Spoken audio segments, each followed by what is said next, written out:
माननीय उप मुख्यमंत्री दिनेश शर्मा जी हमारे साथ जुड़े हुए हैं। और दिनेश शर्मा जी, जब राजनीति की बात आती है तो आपके प्रेरणा के तौर पर अटल बिहारी वाजपेयी को देखा जाता है और गुजरात से भी आपका नाता रहा, छात्र जीवन में भी बहुत कुछ किया। ये सफ़र बड़ा लंबा चला और अब उप मुख्यमंत्री के तौर पर भी आपने एक बड़ी और अहम जिम्मेदारी संभाली और उसके साथ पूरे प्रदेश भर में तो आपकी नज़र रहती है, लेकिन खासकर शिक्षा के क्षेत्र में, क्योंकि उत्तर प्रदेश की जब हम बात करते हैं तो शिक्षा पे बहुत उन्नति होनी चाहिए, इस पर भी आपका फोकस रहता है। 4 साल हो गए हैं उप मुख्यमंत्री के तौर पर, कैसे देखते हैं? मैं समझता हूँ कि जो आपने लंबे अंतराल के बात की, गुजरात में मैं एक संगठनकर्ता के रूप में राष्ट्रीय उपाध्यक्ष था और गुजरात के प्रभारी के तौर पे पार्टी संगठन का काम किया मैंने 3 साल से ऊपर, और विश्वविद्यालय में प्रोफेसर के तौर पे काम करने का अवसर मुझे रहा है। विभिन्न चरणों में आने के बाद मेरा सौभाग्य था कि मैंने योगी आदित्यनाथ जी के साथ उत्तर प्रदेश सरकार का एक हिस्सा बना और एक परिवर्तन का जो उत्तर प्रदेश के जो विकास की जो गाथा है, यात्रा है, उस यात्रा का एक सहभागी बन के काम करने का मुझे अवसर मिला है। और मैंने देखा मेरे पास IT इलेक्ट्रॉनिक है। आप आज देखें कि सबसे ज़्यादा जो रोज़गार के अवसर हैं, अभी तो हमारा जो विनिर्माण जो नीति थी 2017 की, वो 5 साल के लिए बनाई थी कि 3 लाख रोज़गार और कम से कम 20,000 करोड़ का इन्वेस्टमेंट हो।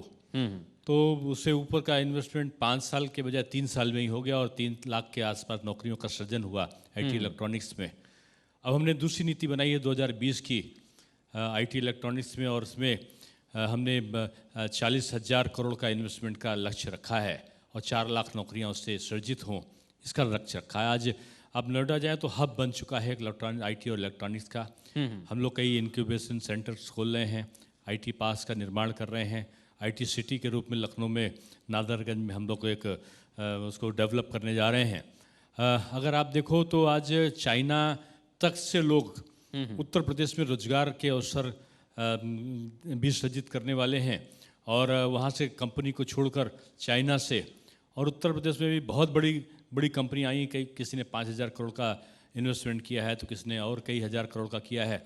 अभी एक IT इलेक्ट्रॉनिक्स के क्षेत्र में 5,000 का इन्वेस्टमेंट करने वाली कंपनी ने जो मोबाइल्स के इक्विपमेंट्स होते हैं उसकी फैक्ट्री भी कुछ दिन पहले ही आपसे बात कर रहा हूँ लगाया है।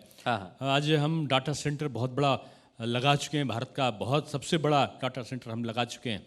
तो देखा जाए तो रोजगार के अवसर की तरफ हमने बहुत काम किया है, स्वास्थ्य के क्षेत्र में काम किया है, बिजली के क्षेत्र में काम किया है। मैं आपने रोजगार का जिक्र किया, शिक्षा हाँ आप कहिए, क्योंकि मैं उसी से रिलेटेड एक सवाल करना चाह रहा था, क्योंकि बजट में खासकर रोजगार को लेकर, IT इलेक्ट्रॉनिक्स को लेकर और शिक्षा को लेकर, उच्च शिक्षा की बात करें तो आप हर जगह विश्वविद्यालय खोलना चाहते हैं, राजकीय विश्वविद्यालय, उसके लिए भी बजट में प्रावधान किया है। देखिए, मैं समझता हूँ कि उत्तर प्रदेश के लिए बहुत बड़ा भाग्य का विषय रहा है। 4 साल से भी कम है, 1 महीना, अभी क्या कुछ दिन कम है 4 साल से। और हमने इन कम समय में जो माध्यमिक शिक्षा मेरे पास में और हायर एजुकेशन मेरे पास में है, विगत 15 वर्षों में उत्तर प्रदेश में 15 वर्षों में जो विभिन्न सरकारें थीं उन्होंने केवल 48 माध्यमिक शिक्षा के विद्यालय बनाए थे और हमने मात्र 4 साल से भी कम समय में 205 विद्यालय बनाए हैं माध्यमिक में। और उनमें जो पदों का सृजन है 5,987 पदों का सृजन भी हमने किया। ये अभूतपूर्व रहा है। पूरा माध्यमिक शिक्षा में तो हमने आज़ादी के बाद से अब तक का जो पाठ्यक्रम था उसका आधुनिक पाठ्यक्रम को करके हमने पाठ्यक्रम का परिवर्तन करके NCERT के पाठ्यक्रम को अडॉप्ट किया है। और उसमें ये कहें कि आज 20 साल पहले जो पुस्तकें मिलती थी जिस दाम पे, वो आज हमारे उत्तर प्रदेश में मिल रही हैं। हमने नकल विहीन परीक्षा, यानी 60 लाख के आसपास विद्यार्थी बैठता हो, अब की भी 56 लाख के आसपास विद्यार्थी हाई स्कूल इंटरमीडिएट में है। दुनिया का सबसे बड़ा बोर्ड है हमारा, और नकल के लिए उत्तर प्रदेश बदनाम हो रहा था और आज हम नकल विहीन परीक्षा करा रहे हैं। एक भी विद्यार्थी को हमको जेल नहीं भेजना पड़ा, एक भी टीचर को जेल नहीं भेजना पड़ा। नकल माफियाओं पर अंकुश किया और उन पे हमने कठोरता से काम करके परीक्षा केंद्रों का निर्धारण में पारदर्शिता रखी। और आज 1,91,000 CCTV कैमरों के माध्यम से 1,80,000 से ऊपर टीचर्स आज इन्विजिलेशन करते हुए आते हैं। 23 दिन में हम रिजल्ट निकाल देते हैं 60 लाख लोगों का। और 23 दिन में जो परीक्षा 2.5 महीने चला करती थी उत्तर प्रदेश में, यानी परीक्षा से ही पूरा साल गुजर जाता था। 2.5 महीने परीक्षा, 2 महीने परीक्षा फल, 2 महीने की गर्मी की छुट्टी, बाद में तमाम महापुरुषों के दिनों को लेकर छुट्टी, और फिर बीच में हड़ताल, और हड़ताल के बाद 2 महीना 1.5 महीना बचा, उसमें पढ़ाई के बाद में नकल, और नकल के बाद में परीक्षा। इससे इतश्री हो जाती थी उत्तर प्रदेश की, उसको रोका है हमने। आज हमारा सत्र नियमित है, आज परीक्षाएं नकल विहीन है। जो 2.5 महीने परीक्षा चलती थी हाई स्कूल की, आज 12 दिन में हाई स्कूल और 15 दिन में इंटरमीडिएट की परीक्षाओं का संपादन होता है। आज हायर एजुकेशन के क्षेत्र में देखें तो 52 महाविद्यालय हम लोग बना चुके हैं। 52 महाविद्यालय के साथ साथ 3 राज्य विश्वविद्यालय हम बनाने जा रहे हैं, सहारनपुर, अलीगढ़ और आजमगढ़ में। 28 हमारे चल रहे हैं निजी विश्वविद्यालय, और इतने ही नए विश्वविद्यालयों को बनाने की तरफ हम अग्रसरित हो रहे हैं। ये एक परिवर्तन है शिक्षा के क्षेत्र में, जिसको कहते हैं शैक्षिक क्रांति के तौर पर उत्तर प्रदेश जाना जाने लगा है। दिनेश जी, आपने परिवर्तन की बात की, अब हम नई शिक्षा नीति की बात कर लेते हैं, क्योंकि ये विभाग बिल्कुल आपसे जुड़ा हुआ है। और जिस तरीके से प्रधानमंत्री ने इसको लेकर लगातार जब वो बातें करते हैं तो यही कहते हैं कि शिक्षा के क्षेत्र में ये एक ऐतिहासिक परिवर्तन लाएगा। उत्तर प्रदेश में न्यू एजुकेशन पॉलिसी को लेकर, उसके क्रियान्वयन को लेकर हम किस तरीके से आगे बढ़ रहे हैं? देखिए, अभी मैं आपके कार्यक्रम से पहले माननीय शिक्षा मंत्री भारत सरकार के कार्यक्रम में था, और उन्होंने मंच से अपने उद्बोधन में कहा कि उत्तर प्रदेश ने इस पूरे देश में सबसे अव्वल काम किया है उच्च शिक्षा के क्षेत्र में। और उन्होंने कहा कि जो उन्होंने राष्ट्रीय शिक्षा नीति लागू की है वो अपने आप में अनुपम उदाहरण दूसरे प्रदेशों के लिए है। ये माननीय शिक्षा मंत्री का उद्बोधन का अंश बता रहा हूँ। उसमें हमने जो अभी तक का पाठ्यक्रम का परिवर्तन है, उसमें कोर्स में हमने 70% तक का हमारा कॉमन कोर्स हो यूनिवर्सिटीज़ में। जो हम एक सा अभी लखनऊ यूनिवर्सिटी में कोई और है, तो इलाहाबाद में, प्रयागराज में कुछ और है, तो रुहेलखंड में कुछ और है। कॉमन कोर्स जो है हमारा 70% हो, 30% यूनिवर्सिटीज़ को हम आज़ादी दें। इस प्रकार का कैरिकुलर जो कॉमन हो उसको हमने पूरे प्रदेश को कहा है। वो हमारा अमली जामा पहनना शुरू हो गया है, इस पे काम शुरू हो गया है। जो हम साइंस के हैं, कॉमर्स के हैं, या कोई और साइड का सब्जेक्ट लेना चाहते हैं तो वो सब्जेक्ट का भी सब्जेक्ट हम ले सकें, इसके लिए भी हमने यहाँ पर विश्वविद्यालयों में काम शुरू कर दिया है। हमने तमाम प्रकार के जो बोलते थे कि देश का सबसे बड़ा, मात्र जो कोरोना का संक्रमण काल था, परीक्षाएं बाधित हो रही थी, लोग सहमे हुए थे, ऐसे समय हमने शिक्षा को बाधित नहीं होने दिया। ऑनलाइन हमने कक्षाएं शुरू करी, और ऑनलाइन कक्षाओं के साथ साथ हमने ई कंटेंट्स 79,000 ई कंटेंट, ये रिकॉर्ड है भारतवर्ष का। अभी ऑस्ट्रेलिया के राजदूत आए थे और उन्होंने हमारी डिजिटल लाइब्रेरी के बारे में सुन रखा था, जो हमने राष्ट्रीय शिक्षा नीति को लागू करते समय इसको बनाया। तो उन्होंने हमारे ई कंटेंट को ऑस्ट्रेलिया के दुनिया के जो 6 सबसे अच्छे विश्वविद्यालय हैं उनमें ई कंटेंट जो हमारा इंडिया का, उत्तर प्रदेश का है, जो उत्तर प्रदेश सरकार का, वो ई कंटेंट के साथ साझा करने का उन्होंने हमसे कांटेक्ट किया। जो IIT खड़गपुर है उसने हमसे MOU साइन किया है कि हम उत्तर प्रदेश के ई कंटेंट को अपने विद्यार्थियों के लाभ के लिए, जो हमारे लेक्चर्स, प्रोफेसर्स के लेक्चर्स हैं, अच्छे प्रोफेसर्स के, उनको हमने अपलोड किया है। और उनको हमने जो कोरोना का संक्रमण काल है उसको हमने बजाय बाधा के हमने एक व्यवस्था के रूप में परिवर्तित किया है। दिनेश जी, 2-3 चीज़ें आपने बताई। आप उच्च शिक्षा की बात करते हैं, विश्वविद्यालय की बात करते हैं, लेकिन ऐसा नहीं होता उत्तर प्रदेश में कि विरोधी जो हैं आप पर आरोप ना लगाएं। दिल्ली में जिनकी सरकार है आम आदमी पार्टी की, वो यहाँ पर स्कूलों को देखने के लिए आते हैं, कहते हैं हमें स्कूल देखना है। आप विश्वविद्यालय ठीक करने की बात करते हैं, स्कूल ठीक करने की बात करते हैं, आप कहाँ लेकिन तुलना कर रहे हैं? मैं यही कह रहा हूँ कि उनको नज़र क्यों नहीं आता है? उनको नज़र, जिस तरह आपकी नज़र होगी उस तरीके से आपको दिखाई पड़ेगा। आप लखनऊ घूम आइए, कल ही अगर उनके जो मॉडल स्कूल है, मैं किसी से तुलना नहीं कर रहा हूँ, आप मेरे सरकारी विद्यालय को देख के आइए, जुबली कॉलेज को, आप हमारे निशातगंज को देख के आइए, हमारे और कुछ विद्यालयों को देख कर आइए, आपको लगेगा कि ये 4 साल में क्या परिवर्तन हुआ है। दूसरी चीज़ है, हमारे जो बेसिक के विद्यालय बिल्कुल जर्जर और खंडहर दिखाई पड़ते थे, आज कायाकल्प योजना के अंतर्गत अच्छे दिखाई पड़ेंगे। तमाम हमारे स्मार्ट क्लासेस दिखाई पड़ेंगे।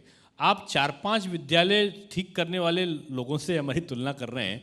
जितने विद्यार्थी हमारे 1.5 करोड़ पढ़ते हैं हमारे वहाँ, 1.5 करोड़ जो नीचे उसमें, उतनी आबादी है वहाँ की, और जितने विद्यालय हमारे वहाँ चलते हैं उसकी कल्पना आप वहाँ नहीं कर सकते, उतने तो पूरा मिला के उनके पास में तो आप यही कहना चाहते हैं कि उन्हें तुलना नहीं करनी चाहिए, गलत तुलना करते हैं नहीं, वो। तुलना आप 4-5 विद्यालयों को ठीक करा के आप उसको अगर कैमरे पे दिखा दीजिए। और सियासत हमारे है ये। वहाँ कई लाख विद्यालय हैं हाँ हाँ, जिनको हमको ठीक करने की हमारे पास जिम्मेदारी है, जो जर्जर अवस्था में छोड़ कर लोग गए हैं, विरासत में लोग गए हैं। तो उनमें और उसमें तुलना कोई नहीं हो सकती। मतलब सियासी वजह है उनकी। मैं सियासत में नहीं आना चाहता ना, मैं किसी के साथ में शिक्षा के क्षेत्र में तुलना करता हूँ। लोग मुझसे तुलना कर रहे हैं। अभी मध्य प्रदेश के लोग आए थे, उन्होंने स्टडी की हमारे वहाँ की हमने कैसे पाठ्यक्रम का परिवर्तन किया, कैसे हम कॉमन कैरिकुलर हम उसको लागू कर रहे हैं।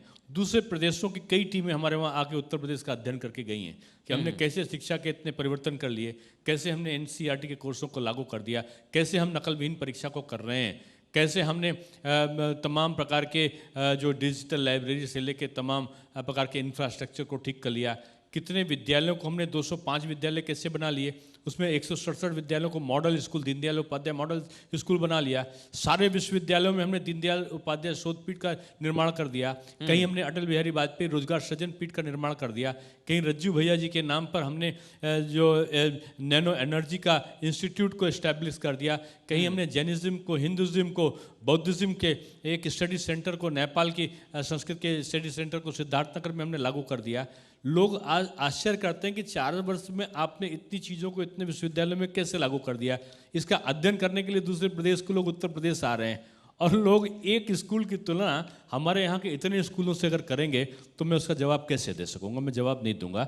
मैं आपसे ये अनुरोध करूंगा कि आप जाके बदले हुए उत्तर प्रदेश को देख के उसकी व्यवस्था को आइए, और उसके बाद आप उसकी तुलना करके। और मैं यही कहना चाहूँगा दिनेश जी, तुलना नहीं होनी चाहिए, लेकिन तुलना के पीछे आपने कहा कि आप सियासत में नहीं जाते हैं। प्रिया कुछ पूछना चाह रही है। एक छोटी सी चीज़ मैं बस जानना चाह रहा था, क्योंकि जब महाविद्यालय की बात आती है तो इसी बजट में 200 करोड़ का भी प्रावधान किया गया है। तो बजट में जो स्थितियां आप देख रहे हैं, अभी भी आपको लगता है कि थोड़ा सा काम बचा हुआ है? ये बजट में जो किया है ना, हाँ 200 करोड़ मात्र सांकेतिक हैं। हाँ, वो उससे हम कितना भी क्योंकि एक मद हमारा दर्ज हो गया, मद का आ जाना, उसके बाद हम किसी सीमा तक खर्च कर सकते हैं। ठीक। तो वो किया है जो आज से, आज़ादी के बाद से अब तक प्रावधान नहीं था।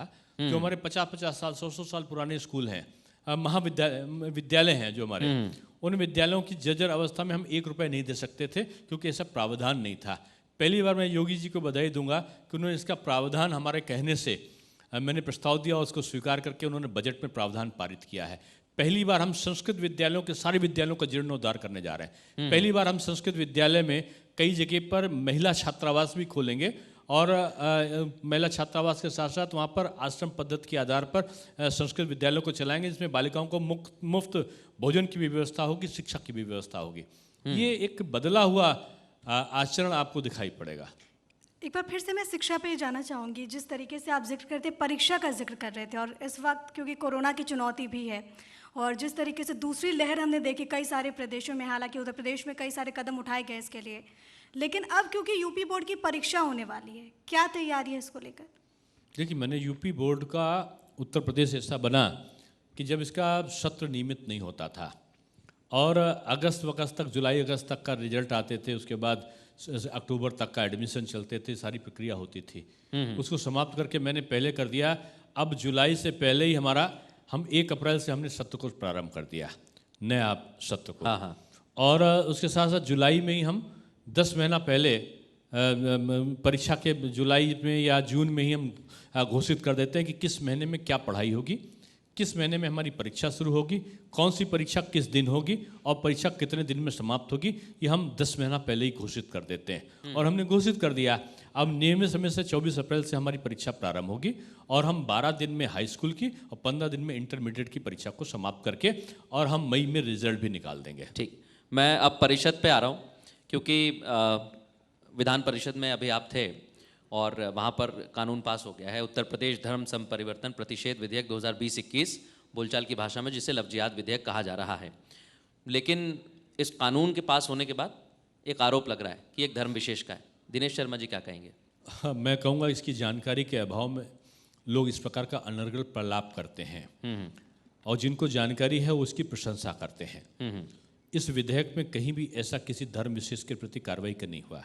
एक हिंदू भी अगर धर्म परिवर्तन की उस प्रक्रिया को नियम के अनुसार विधिक प्रक्रिया है नहीं अपनाता और दूसरे धर्म के लोगों को प्रलोभित करके किसी प्रकार का आचरण करके वो अवैधानिक रूप में ये कृत्य करता है तो उसको उतना ही दंड मिलेगा जितना एक मुस्लिम परिवार का कोई व्यक्ति किसी प्रकार का किसी दूसरे धर्म के साथ में जो जोर जबरदस्ती या प्रलोभन के आधार पर या किसी अन्य प्रकार से वो जोर जबरदस्ती से विवाह करता है तो उसको भी उतना ही दंड मिलेगा। इसमें हिंदू को भी उतना ही दंड है, मुस्लिम को भी उतना ही दंड है, सिख और ईसाई को भी उतना ही दंड है। ये योगी सरकार की पारदर्शिता का प्रमाणन है और इसको लोग दुष्प्रचारित करते हैं। आप एक धर्म के साथ क्यों ले जाना चाहते हैं? आप क्यों बोलते हैं कि लाओ जिहाद का या इस प्रकार का? आप उस प्रक्रिया को क्यों नहीं देखते कि धर्म विशेष के कोई लोग अगर जबरदस्ती उठा लिए जाए, जबरदस्ती जाकर उनका धर्म परिवर्तन करा दिया जाए, चाहे वो हिंदू हो, चाहे मुसलमान हो, चाहे सिख हो या ईसाई हो, अच्छी चीज़ है क्या? नहीं है अच्छी चीज़। ये भारतवर्ष है, उत्तर प्रदेश से सबको समान राज्य में अधिकार है और उस अधिकार का प्रतिपालन कराना सरकार का नैतिक दायित्व है और उस दायित्व का निर्वहन करने के लिए ये हम बिल लाए थे जिसको हमने पारित किया है। एक छोटी चीज़, क्योंकि आपने आरोप किया, जिक्र किया है, तो जो विपक्ष आरोप लगाता है फिर उसके पीछे आपको क्या लगता है? वो जाति की बात करते हैं, वो धर्म की बात करते हैं? देखिए वो मुद्दा विहीन है। योगी जी ने इतना कर दिया सरकार ने कि आज उनके पास आरोप लगाने का नहीं है कि आपने नौकरियां नहीं दी। 12,000 तो सरकारी नौकरी दे चुके हैं, 15 लाख तो हम अप्रत्यक्ष रूप में आपके निजी क्षेत्रों में दे चुके हैं। कौशल विकास के क्षेत्र में हम लाखों नहीं करोड़ों लोगों को रोजगार सृजन के अवसर दे रहे हैं। हमने यहाँ पर लगाया 3 लाख करोड़ के जो प्रस्ताव थे वो धरातल पर आ चुके हैं। कई जगह हम आज पूर्वांचल एक्सप्रेसवे बना रहे हैं, गंगा एक्सप्रेसवे बना रहे हैं, बुंदेलखंड एक्सप्रेसवे बना रहे हैं, डिफेंस कॉरिडोर को हम कर चुके हैं, हम गोरखपुर लिंक रोड बना रहे हैं, हम लखनऊ लिंक रोड बना रहे हैं। हम कितनी चीज़ों को गिनाएं कि चारों तरफ आप जिधर देखिए उधर बोलते हैं ना, जिधर देखता हूँ उधर तू ही तू है, ना तेरी सी खुशबू ना तेरी सी जहाँ निगाह जाती है वहाँ है। वही सरकार का काम चारों तरफ बोल रहा है। यहाँ पर दिनेश जी, मेरा एक सवाल है, क्योंकि आप विधान परिषद में सदन के नेता हैं और जिस तरीके से बीते दिनों जो तस्वीरें सामने आई, जब मुख्यमंत्री को लेकर वहाँ पर सभापति को लेकर भाषा का इस्तेमाल हुआ, मर्यादाएं यहाँ पर ताय हुई, कौन जिम्मेदार है इसके लिए? मैंने इस चीज़ को उद्बोधित किया जब हमारा माननीय सदन कल समाप्त हो रहा था। हाँ, बड़े अच्छे वातावरण में हुआ। माननीय प्रतिपक्ष के लोगों ने भी नेता सदन के रूप में मेरे बारे में अच्छे शब्द कहे और मैंने भी नेता प्रतिपक्ष और उनके सदस्यों के बारे में जो वास्तव में अच्छे शब्द हो सकते थे उनका प्रयोग मैंने किया। एक स्वस्थ वातावरण में समाप्त हुआ, लेकिन मैंने अपने भाषण में इस चीज़ को जरूर कहा कि हम मर्यादा ना भूलें।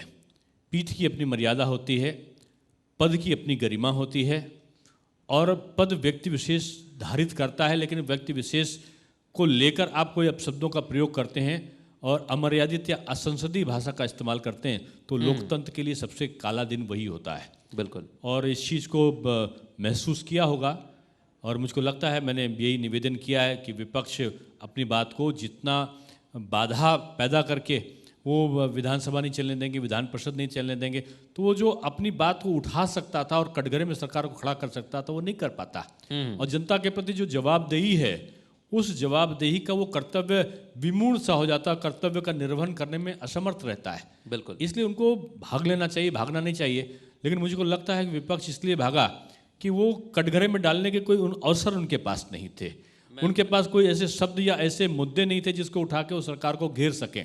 हाँ। इसके अभाव में कृषि के क्षेत्र में चलते थे तो हमने बकाया उनकी सरकार के बकायों का भुगतान भी कर दिया। वो कहते थे गन्ना खड़ा है, अब गन्ना कहीं 119 मिले हैं, उत्तर प्रदेश की 119 की 119 चल रही हैं। वो कहते थे गेहूं नहीं बिका, वो गाँव में खड़ा है, तो गेहूं के हमने क्रय केंद्र खोल दिए। सारा एक भारत के इतिहास का सबसे ज़्यादा खरीद हमने गेहूं की कर डाली, हमने धान की खरीद कर डाली, उनके भुगतान कर डाले, जो सपा सरकार में बकाये थे उसका भी भुगतान कर डाला। अब इसके अलावा 86 लाख किसानों का ऋण भी हमने 1 लाख रुपए तक का माफ़ कर डाला। अब क्या कहेंगे? वही मैं उसी का जिक्र कर रहा था। मुख्यमंत्री कहते हैं कि सभी का पेट दर्द दूर किया जाएगा, तो दूर तो कर देंगे, लेकिन पेट दर्द क्यों हो रहा है? क्या किसानों में भ्रम फैलाया जा रहा है इसलिए किसान प्रदर्शन कर रहे हैं और विपक्ष किसानों के नाम पर हंगामा कर रहा है? उत्तर प्रदेश से किसान कहाँ प्रदर्शन कर रहा है? उत्तर प्रदेश के कुछ नेता, हाँ, जिनकी आस्था विपक्षी राजनीति में बढ़ चढ़ कर रही है, वो कुछ लोग करने के लिए पहुंच गए।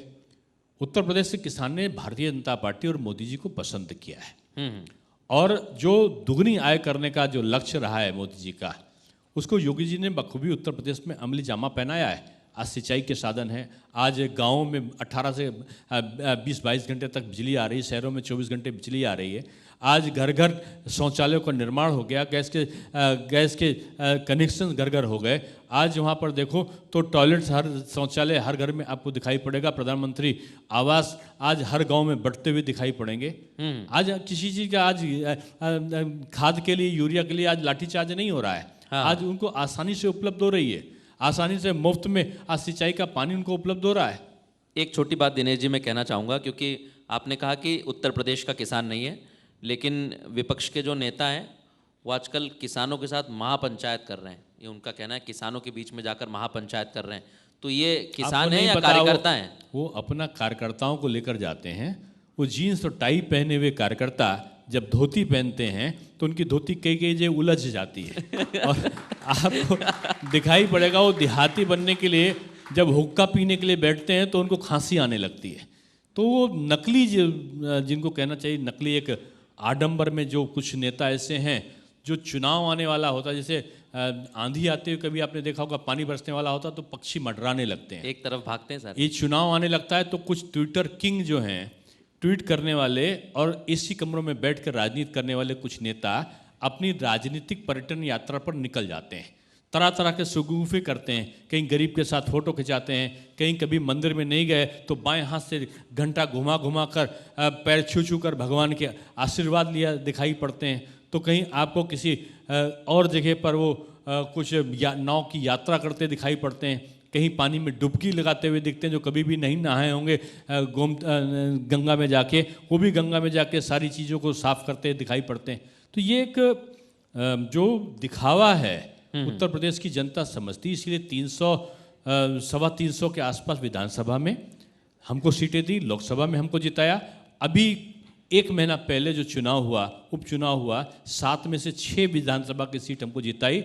अभी जो थोड़े दिन पहले जो विधान परिषद के शिक्षक क्षेत्र के और स्नातक क्षेत्र के चुनाव हुए, उसमें भी हमने 9 में से 6 सीटें जीती हैं। तो ये बदलाव है ना, ये उत्तर प्रदेश की जनता का योगी जी और मोदी जी के प्रति विश्वास है, और ये विश्वास काम के आधार पर बना है। हमने केंद्र के साथ, सरकार के साथ समन्वय स्थापित किया। आज उत्तर प्रदेश एक मॉडल है, जो केंद्र और प्रदेश जिस प्रकार से एक दूसरे का पूरक बन के काम कर रहे हैं, हाँ, यही गाथा इतिहास में उत्तर प्रदेश के विकास की गाथा के रूप में एक दिन इतिहास का अंग बनेगी। ठीक है दिनेश जी, आपने चुनावों का जिक्र किया, मैं 2022 का जिक्र कर लेती हूँ। क्या तैयारी, और ख़ास तौर पर क्योंकि काफ़ी जो अन्य पार्टीज़ हैं उन्होंने भी अपनी तैयारी बहुत तेज़ कर दी है, ओवैसी ने भी एंट्री मार ली है उत्तर प्रदेश की सियासत में। आजकल राजभर से बहुत नज़दीकियाँ हैं उनकी, आपके पुराने सहयोगी मैं रहे। समझता हूँ कि उत्तर प्रदेश में चुनाव की तैयारी जनता कर रही है, और जनता ने, जैसे पिक्चर के पहले ट्रेलर होता है, उपचुनाव में जीत का और शिक्षक क्षेत्र में जीत का ट्रेलर उसने दिखा दिया कि वो चाहती क्या है। विपक्ष आज जिस प्रकार से हताश और निराश है, उसको दिन में सपना देखने का अवसर मिला है चुनाव के पहले, तो वो सपना देखा करें। हम जनता के सपनों को पूरा करने की तरफ चल रहे हैं। दो तीन चीज़ें और हैं छोटी छोटी, क्योंकि आप देखिए बंगाल चुनाव चल रहा है, 5 राज्यों में चुनाव है, मुख्यमंत्री वहाँ पर जा रहे हैं, उप मुख्यमंत्री भी जा रहे हैं, कई संगठन के लोग भी वहाँ पर पहुँच रहे हैं। बंगाल में जय श्री राम का नारा चल रहा है और लोग कहते हैं कि 2 मई दीदी गई। दिनेश जी क्या कहते हैं? मैं तो यही कहूँगा कि आदरणीय ममता जी का मुख्यमंत्री के रूप में आखिरी चुनाव है और जनता उनको नकारने वाली है। मुख्तार अंसारी, सुप्रीम कोर्ट ने हालांकि फैसला सुरक्षित रखा है, रोपड़ जेल में लंबे समय से बंद है, सरकार पूरी कोशिश कर रही है, पुलिस की टीम दर्जनों बार जा चुकी है, लेकिन उत्तर प्रदेश नहीं ला पा रहे हैं। क्या आपको लगता है पंजाब सरकार बचा रही है? कांग्रेस किसी को बचा ले, समाजवादी पार्टी किसी को बचा ले, मैं उस पर टिप्पणी नहीं कर रहा हूँ। आपको केवल एक आंकड़ा बता रहा हूँ कि वर्ष 2021 में हम लोग जब बैठे हैं तो उत्तर प्रदेश के जो इतिहास का आप उठा लीजिए अपराधों के आंकड़े, हत्या में, डकैती में, मलबे में, दंगे में, उत्तर प्रदेश के सबसे कम प्रतिशत का जो आपराधिक आंकड़ा है वो इस समय वर्तमान में है।